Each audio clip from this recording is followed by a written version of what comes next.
사도행전 16장 1절에서 5절 말씀입니다. 사도행전 16장 1절에서 5절. 한결이가 기저귀 갈고 왔는데 잠깐 앞으로 안고 나오시면 끌고 나오시면 되겠습니다. 잠깐 한결이를 위해서 오늘 교회 처음, 평생에 처음 나오는 함께 축복하는 마음으로 기도하도록 하겠습니다.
사도행전 15장 교독으로 공부하십니다. 바울이 더베와 루스드라의 이름에 거기 디모데라 하는 제자가 있으니 그 어머니는 믿는 유대 여자요 아버지는 헬라인이라.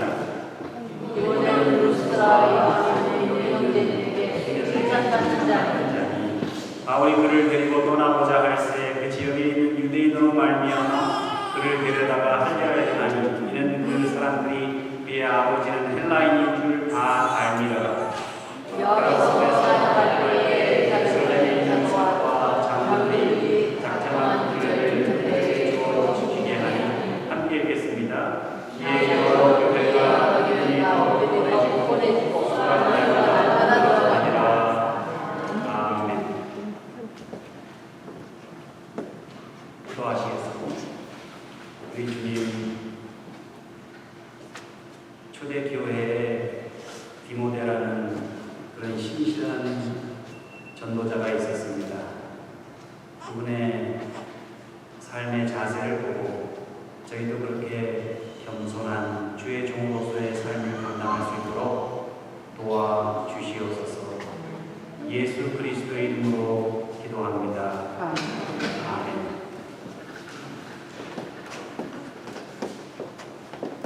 디모데는 하나님을 공경하다, 하나님께 영광을 돌리다라는 뜻입니다. 그 이름을 부모가 지어줬겠지요. 그런데 보통 부모들은 자식이 돈을 많이 벌거나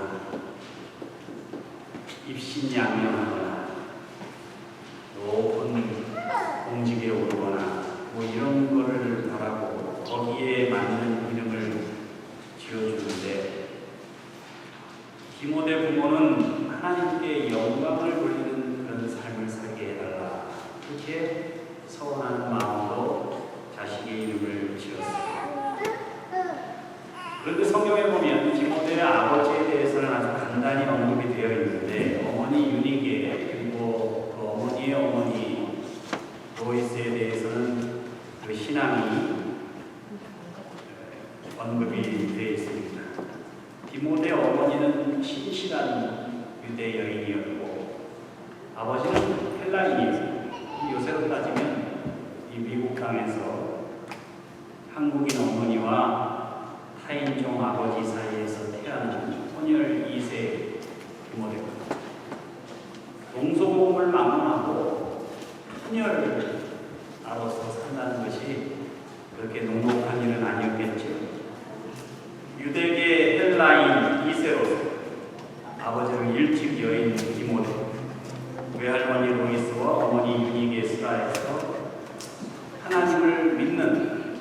그런 신앙 교육을 받고 이제 자라게 됩니다.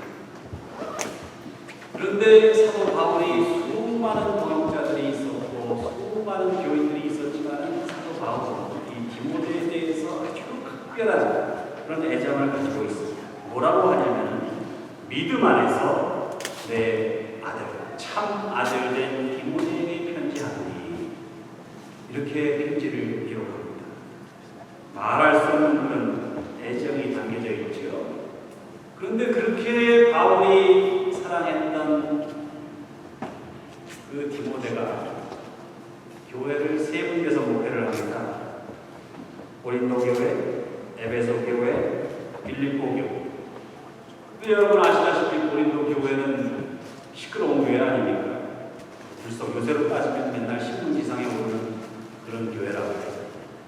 바울파, 아볼로파, 게바파, 그리스도파 이렇게 여러 계파로 나뉘어서 다투는 교회고, 에베소 교회는 여러분 요한계시록에 보면 거기 디골라당을 너희가 용납했다 이런 말이 나오죠. 그러니까 이단이 아주 판을 치는 교회예요. 에베소 교회. 그리고 빌립보 교회는 여러분 잘 아시다시피 유오디아와 순교회가 서로 싸우던, 여섯 교회 회장하고 부회장하고 맨날 싸우던 그런 교회거든요. 그래서 그런지 디모데는 만성 위장병으로 고생을 합니다. 그리고 성경에 보면 아주 소극적이고 아주 유약한 것처럼 그렇게 보여요. 아주 열악한 목회 현장에서 열심히 목회를 했는데, 그러다가 결국은 도미티안 관계 때 순교를 당합니다. 참 고생만 하다가, 어려운 교회에서 목회하면서 고생만 하다가 결국은 순교를 했는데, 평생 그렇게 분열과 갈등과 이단이 판치는 그런 교회에서 목회하면서 또 여기저기 전전하면서, 그럼에도 불구하고 끝까지 하나님을 향한 신앙의 양심, 순수한 믿음을 저버리지 않았던 그 디모데를 통해서 다음과 같이 교훈을 얻고자 합니다. 첫 번째, 디모데는 진실하고 양심적인 전도자였습니다. 자기의 양심을 돌아보고 언제 하나님이 오셔서 나를 데려간다 해도 내가 거리낌이 없는 그런 믿음, 그런 양심, 디모데에게는 그게 있었습니다. 요새도 시대의 양심, 신앙 양심 이런 말이 많이 있습니다만, 많은 경우에 상당히 포장되고 일관적이지가 못한 것 같아요. 많은 목사님들, 많은 성도님들 처음 은혜 받고 처음 사명을 받으면은 정말 성실하게 열심히 봉사를 합니다. 근데 시간이 지나가면 지나갈수록 점점 더 교만해지고 욕심을 부리게 되고 사사로운 감정에 휩싸이게 되고, 그래서 장로 받고 3년까지가 제일 열심히 해요. 6년 차쯤 되면은 나는 안 해봤나. 장로를 한 12년, 18년 막 이렇게 하다 보면 너도 해봐라 이런 식으로 뒷전에서 사사로운 감정에 휩싸이게 되고, 그래서 결국은 다른 동역자들 시험에 들게 하고 누가 되는 일이 여러분 얼마나 많은지 몰라요. 목회자도 마찬가지죠. 하나님께서는 우리를 변함없이 사랑하시는데 하나님을 향한, 교회를 향한 우리들의 믿음과 헌신은 그렇지가 못해요. 거기 딜레마가 있어요. 그래서 조금만 편하면 게을러져요. 조금만 힘들면 포기해버려요. 조금만 잘 되면 교만해져요. 그래서 저 서초동에, 제가 대학 다닐 때만 해도 저 서초동에 꽃동네가 있었습니다. 그래서 거기서 불쌍한 사람들 비닐하우스에 모아놓고 열심히 섬겼지요. 유명한 신부님입니다. 그 시작이 얼마나 아름다웠는지 몰라요. 저도 거기 몇 번 찾아가서 같이 기도하고 봉사도 한 적이 있어요. 아시아의 노벨상이라고 불리는 막사이상까지 수상했습니다. 아무나 막사이상 받는 게 아닙니다.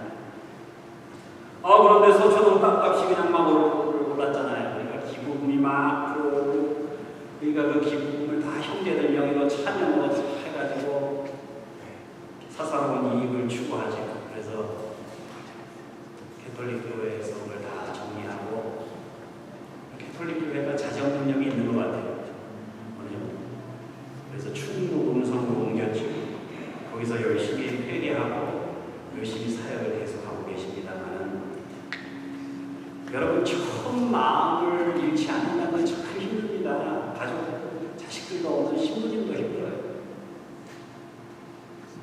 박정희 소장이 군사 쿠데타 시작하고 그러면서 72년에 유신하고 하면서 민주화를 위해서 감옥 가고 18년 동안 감옥살이하고 시대의 양심이라고 선지자라고 이제 세상이 바뀌어서 민주화가 됐는데 이 민주화 운동을 하다 보니까 4.19 때 막 청탄을 무릅쓰고 그렇게 했던 분들이 그 자리에 가니까 또 뇌물을 받고 또 특혜를 주고 그런단 말이죠.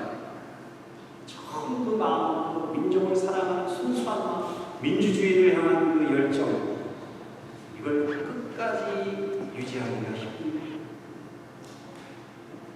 여러분 조만식 장로님을 아시죠? 우리 고당 조만식 장로님 참 훌륭한 분입니다. 이분이요 아주 부잣집에 태어났어요. 평양에서 아주 내노라 하는 집안에서 태어나가지고 22살까지 아무도 안 하고 놀고 먹습니다. 동네 한량이에요. 동네 조만식 그런다는 동네 한량이에요. 그런데 22살까지 흥청망청 살다가 한정교라는 분한테 전도를 받아가지고 그리스도인 세례를 받고 평양에 도산 안치홍 선생이 와서 강연을 하는데 그때 그 강연에 참석해서 은혜를 받고 사람이 변화가 됩니다.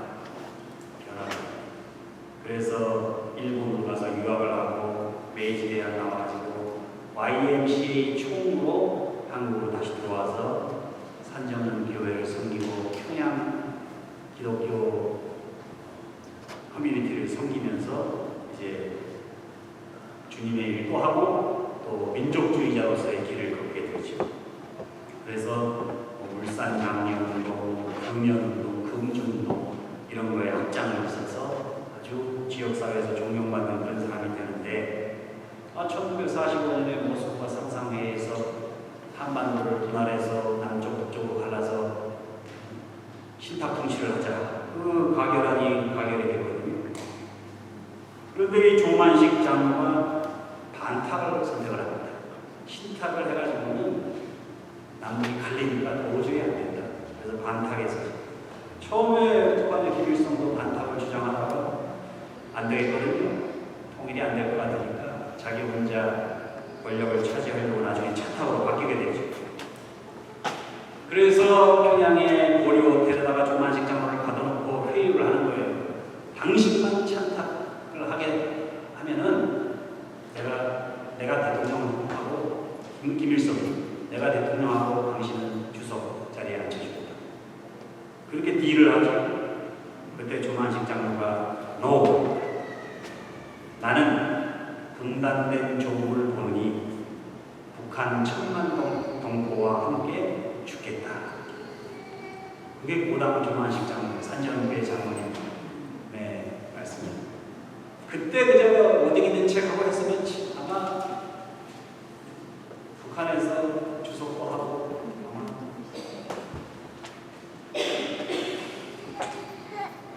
여러분 우리들이 살아가는 삶이 참 시험과 유혹이 많아요. 아주 극렬합니다. 그래서 예수 그리스도를 믿는 그리스도인으로서 살기가 참 어려워요. 디모데가 살던 시대도 그랬습니다. 여러분 큰 교회는 많아요. 그러나 진실한 교회를 찾기가 참 어렵습니다. 재주 있는 전도자는 많아요. 설교 잘하고 그런 전도자는 많은데 양심 있는 전도자를 찾기가 그리 쉽지가 않아요. 그래서 주님께서 늘 뭐라고 하셨냐면 그렇게 목사가 많고 그렇게 많은데도 추수할 것은 많대 추수할 일은 적다. 예수님 그래서 말씀하십니다. 우리 아라메나 장로교회는 끝까지 신실하고 끝까지 양심적일 수 있는 그런 교회, 그런 성도가 되시기를 우리 주님의 이름으로 축원합니다. 두 번째, 디모데는 순종하는 신앙인이었습니다. 오늘 본문에 보니까 바울이 이제 디모데하고 같이 우리 전도 여행을 하자. 그렇게 권합니다. 그러나 그 지역에 있던 유대인들이 디모데가 아버지가 헬라에 있는 걸 알거든요. 저 녀석은 저거 할례를 안 받았다는 거죠. 그러니까 사도 바울이 절대 디모데를 데리고 가면 안 된다는 거예요. 사도행전 15장에서 이미 예루살렘 공회에서 교회의 일원이 되기 위해, 교회의 종이 되기 위해, 복음 전도자가 되기 위해 할례를 받지 않아도 된다고 선언을 했습니다. 그러나 여전히 많은 사람들은 그래도 교회의 지도자가 돼야 되는데, 사도 바울하고 같이 이제 전도를 해야 되는데 안 돼, 할례를 받아야 돼, 이런 생각을 다들 갖고 있었다. 아무리 사도 바울이 설득하고 호소해도 소용이 없는 거예요. 그러나 사도 바울에게는 분명한 믿음이 있었습니다. 오직 의인은 믿음으로 말미암아 살리라. 할례 같은 거 소용없다는 거예요. 믿음이 있으면 된다는 거예요. 그러니까 디모데 괜찮아, 할례 안 받아도 돼, 나랑 같이 가서 전도하자. 그런데 반대하는 거예요. 이제 디모데에게 그 선택권이 있습니다. 절대 사도 바울은 디모데에게 할례를 강요할 사람이 아니거든요. 그런데 디모데가 어떤 결정을 하냐면 할례를 받기로 결정합니다. 복음의 전파를 위해서 내가 표피를 자르고 몇 날 며칠 고생하는 거 아무것도 아니라는 거예요. 주님의 일을 하는데 뭐 할례를 받으나 안 받으나 그게 무슨 소용이 있냐. 할례를 받고 안 받고는 중요한 일이 아니라는 거죠. 본질을 위해서 비본질적인 걸 우리 양보한다는 거예요. 그게 중요한 게 아니니까 내가 전도를 사도 바울과 함께 전도 사역을 한다는 게 중요한 거지, 할례 받는 게 중요한 게 아니에요. 내가 자존심은 상해요. 그러나 교회를 위해서 내가 져주는 거예요. 이길 수 있어요. 나도 할 말이 많아요. 내가 좀 불편해도 교회를 위하여 양보하는 거예요. 말도 안 되는 얘기예요. 왜 예수를 받아야죠? 거기에 얽매여서 피격하다 보면 복음 전파에 방해가 돼요. 그러니까 차라리 내가 할례를 받겠다는 거예요.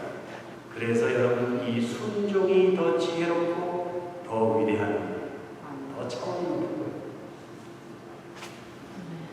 틀려서가 아닙니다. 근거가 없어서도 아닙니다. 할 말이 없어서도 아니에요. 복음을 위해, 주님을 위해 내가 희생한다. 사람들은 눈앞에 보이는 이익을 위해, 자기의 이득을 위해, 자기가 편리한 일에 매달리지, 주님께서 무엇을 원하시는지, 주님께서 기뻐하시는 일에는 별로 관심이 없는 세대입니다. 그러나 디모데는 자기의 유익, 자기의 편리, 그것을 구하지 않고 주님의 나라와 의를 구했습니다. 차원이 더 다른 겁니다. 성도 여러분, 복음의 전파를 위하여, 교회의 덕을 세우기 위하여 내 주장을 굽혔던 기억이 있으세요? 참 잘하셨습니다. 나약해 보이고 어리석어 보일지 몰라도 순종이야말로 진정한 승리의 비결이지. 비본질적인 것을 가지고 시간 낭비하지 마시고 주님의 뜻에 순종하심으로 우리 주님께만 영광을 돌리는 여러분들 되시기를 주님의 이름으로 축원합니다. 마지막으로 세 번째, 디모데는 헌신적인 신앙인이었습니다. 사도 바울이 복잡하고 어려운 문제가 있는 교회에는 누구를 보냈다고요? 디모데를 보냈습니다. 바울이 그렇게 디모데를 신뢰하고 자신있게 디모데를 천거할 수 있었던 이유가 있어요. 빌립보서 2장 22절에 보면 디모데의 연단을 너희가 알아. 하도 힘들고 골치 아픈 교회에서 목회를 했기 때문에 디모데가 연단을 많이 받은 거예요. 자식이 아내에게 한같이 나와 함께 복음을 위하여 수고하였다. 복음을 위한 헌신. 디모데후서 4장 2절에 보니까 너는 말씀을 전파하라. 때를 얻든지 못 얻든지 항상 힘쓰라. 되든 안 되든 복음을 위하여 할 수 있는 최선을 다했던 헌신적인 사람이 바로 디모데입니다. 대전 시내에 가면은 커피숍이 하나가 있는데 커피숍 이름이 뭐냐면 예수 그리스도예요. 거기 가면 이제 아름다운 찬양 소리가 흘러나오고 담배 연기도 하나도 없고 아주 조용하고 깨끗하고, 그리고 테이블마다 손님 기다리는 동안에 읽으라고 성경책이 이렇게 있대요. 그 가게 주인이 한 5년 동안 커피숍을 운영을 했는데 커피숍이 잘 됐대요. 근데 그냥 사람들이 와서 담배 피우고 앞자리를 떠들고 아주 좀 물란하고 음란한 그런 행위도 하고 그래가지고 내가 이렇게 장사를 해서 돈을 벌어 뭐하나 그런 생각이 들더래요. 그래가지고 마음을 고쳐놓고 내가 이왕 장사하는 거 좀 신앙적으로 해야 되겠다. 그래서 카페 이름을 예수 그리스도라고 바꿔달고 아주 그냥 칸막이도 싹 없애고 아주 깨끗하게 그렇게 했답니다. 자꾸 현실과 타협해가는 자기 모습에 이러면 안 되겠다 싶어가지고 결단을 내린 거예요. 그러니까 손님이 오겠어요, 안 오겠어요? 이전처럼 많이 오는 게 아니에요. 현상 유지조차 힘들어요. 그러면서도 아주 기쁜 마음으로 살고 있답니다. 여러분, 기업의 이름을 예수 그리스도라고 바꾸라는 얘기가 아니죠. 중요한 것은 우리들의 삶과 직장과 가정을 얼마나 예수 그리스도를 위해서 복음을 전파하는 그런 현장으로 만들려고 노력하느냐, 그 헌신과 결단이 중요하다는 겁니다. 만약 우리가 살아가는 이 땅에 지금 우리 예수 그리스도께서 오셔서 내가 내 인생의 주인이라고 고백하는 그분이 오셔서 네가 얼마나 예수 그리스도의 제자라는 그 이름에 부끄럽지 않은 삶을 살았느냐 이렇게 물으신다. 마치 청소하지 않아서 지저분한 방에 느닷없이 들이닥친 손님처럼 그렇게 우리 주님을 대하게 되지는 않을까요?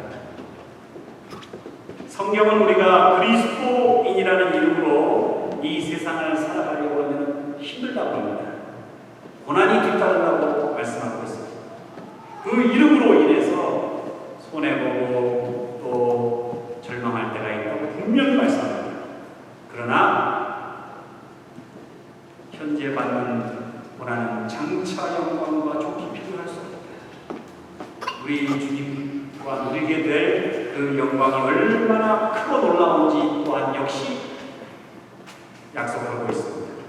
그리스도인이란 후미지고 구속진 곳에 예수 그리스도라는 이름을 감추어두었다가 내가 필요하고 내가 유리할 때만 꺼내서 사용하는 그런 자들이 아니라 당당하게 예수 그리스도라는 이름을 내 인생의 간판으로 딱 걸고 그 간판에 걸맞게 살아가는 사람입니다. 요사이처럼 안티 기독교, 안티 교회 사조가 얼마나 넘실거리는지 몰라요.